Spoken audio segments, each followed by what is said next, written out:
Questo avrebbe dovuto essere un giorno di festa, l'inaugurazione del nuovo ospedale di Asiago, ma fra la zona rossa e soprattutto la concomitanza con la giornata dedicata alle memorie delle vittime da Covid ha consigliato all'ULSS 7 Pedemontana di rinviare l'inaugurazione, il taglio del nastro, la presenza delle autorità in un altro momento magari più facile da gestire.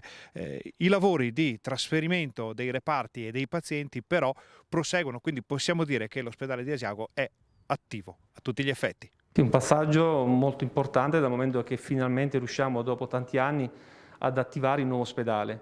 Con oggi trasferiamo le prime unità operative, quella della medicina, della riabilitazione, il pronto soccorso, nonché la sala gessi e la diagnostica della radiologia. Abbiamo previsto ovviamente un cronoprogramma progressivo di trasferimenti che si concluderà nel mese di giugno. Il vecchio ospedale sarà demolito dal momento che tra l'altro è necessario farlo, in particolar modo per quanto riguarda un primo blocco, per completare anche l'ingresso del nuovo ospedale. Nel momento in cui sarà demolito l'ala nord, sarà completata la hall d'ingresso del nuovo ospedale e saranno anche completate le palestre per la riabilitazione. Il nuovo ospedale di Asiago è dotato addirittura di 3 palestre perché diventerà il polo riabilitativo di riferimento per l'intera ULSS 7 Pedemontana. Il nuovo edificio, disposto su 4 piani, è frutto di un investimento di oltre 35 milioni di euro. I posti letto sono 104 su di una superficie complessiva di 20.000 metri quadrati. Quello di Asiago, come con la direzione, con il direttore si sta dicendo, è un punto di partenza. Asiago deve essere visto in una ottica aziendale come anche un'organizzazione che deve essere a vantaggio dei professionisti della pianura.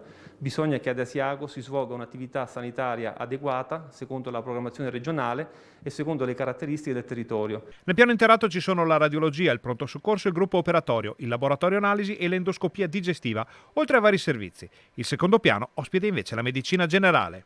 Pazienti qui non ce ne sono ancora, ma tutto è già pronto per la gestione dell'emergenza Covid, quindi davanti alle camere ci sono già i carrelli con tutto il necessario appunto per la gestione sanitaria dell'emergenza.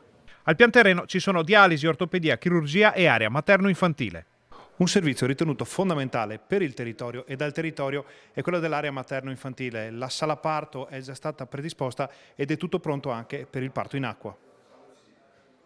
La macchina è accesa, ora non resta che farla marciare. È necessario quindi favorire la multidisciplinarietà, favorire la presenza di professionisti dalla pianura in modo da integrare le competenze